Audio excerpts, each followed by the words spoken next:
Parte ito ng law. Dapat hinirap nyo si Duterte in front of the competent judicial authority. Nakaligtaan. Either nakaligtaan nila dahil high or hindi nila binasa yung batas. Pasensya na, ganyan talaga mga noise. Yeah. Okay. I-share nyo i-click share, ayan, sa lahat ng mga taong gustong matuto nang hindi kayo ginagawang mangmang ng gobyerno ni Bongbong Budolero. Okay, i-share nyo na po, ayan. Ano ba, nandito na ba lahat ng noisy? Kung nandito na po ang lahat ng noisy, pakitype po present.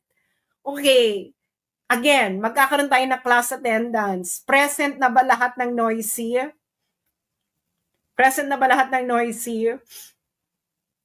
Kung present na ang mga noisy, pakitype po, present. Ayan.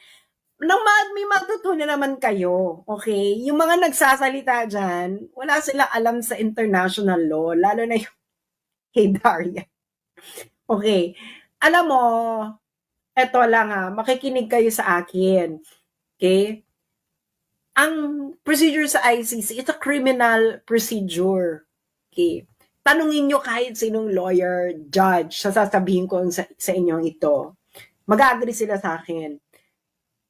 Sa kahit anong criminal trial, actually, pabor ito parate sa accused.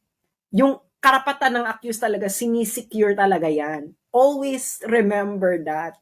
Because no one can be deprived of life, liberty, and property without due process of law. And that applies in the ICC. Ang ICC, it's simple an extension of common criminal law principles sa buong mundo. Okay? So, kasama yan, yung principle na yan, na the rights of the accused will be respected at all times, all throughout the proceedings.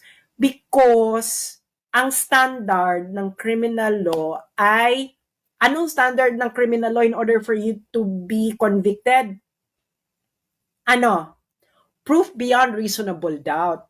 Hindi lang proof beyond reasonable doubt. Kailangan the entire proceedings has been fair. Okay? Ngayon, merong rules. Okay? May rules of court. Yung mga lawyers dyan, makinig kayo. Alam nyo ito. Huwag tayong magmaang-maangan. Kahit yung mga din-din dyan na hindi ko na sabihin, pero may kapitbahay ako na nang molesta siya ng estudyante niya nung 80s. Charot.